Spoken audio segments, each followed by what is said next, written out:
فاكرين الفيديو اللي انا عملته لكم من كام يوم عن فيزا الدولار بتاعت بنك اسكندريه، وكأن بنك اسكندريه سمعنا على اكبر عيب ولغوه. خليني كده اوضح لكم الموضوع من بدايته. مبدئيا كده انت عشان تفتح حساب دولار في بنك اسكندريه عندك حل من حلين: يا اما تفتح حساب توفير بالجنيه وبعد كده تروح تفتح حساب فرعي بالدولار، يا اما تفتح حساب بالدولار على طول. فانت لو هتفتح حساب توفير بالجنيه المصري، كل المطلوب منك تعمل ايداع بحوالي من 1000 ل 1500 جنيه، ومصاريف الحساب كلها هتكلفك من 50 ل 60 جنيه. وبعد كده هتطلع بطاقة ديبت برضه هتكلفك من 50 ل 60 جنيه. وبعد كده هتروح تفتح حساب فرعي بالدولار.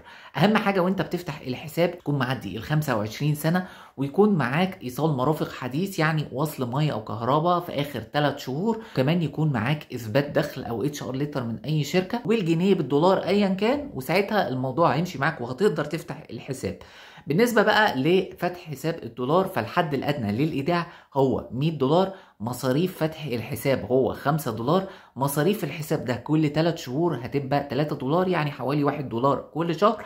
هتقدر تطلع البطاقة الديبت، هتبقى من نوع فيزا سيجنيتشر. مصاريف إصدارها $15، ومصاريف تجديدها $15. كان أكبر عيب لحد من أسبوع فات عشان تطلع فيزا سيجنيتشر ان انت لازم تحط يا اما نص مليون جنيه في حسابك، وساعتها هتبقى من كبار العملاء وتقدر تطلع حاجه زي فيزا سيجنيتشر، وان انت يكون بيتحول لك راتب شهري في حدود 40,000 جنيه. وطبعا ده رقم صعب على يعني 95% من الناس، وبالتالي كده كان صعب جدا ان الناس ان هم يفتحوه.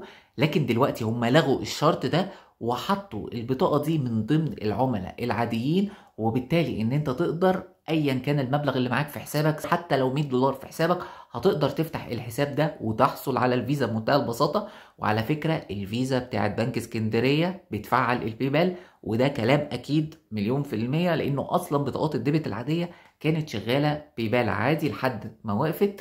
وبكده انا شايف ان الموضوع بقى مميز جدا. كده كده مفيش عمولة على المشتريات الدولية. لكن اكبر عيب بقى لو انت مسافر بره مصر، تسحب من اي ATM سواء بقى بالدولار او باليورو او ايا كان، هيخصم منك 5% من قيمة العملية. ما ينفعش تحول من حساب الجنيه لحساب الدولار، العكس ممكن، لكن لازم انت يكون معاك الدولار نفسه عشان تقدر تشتري بيه او تقدر تتعامل بيه.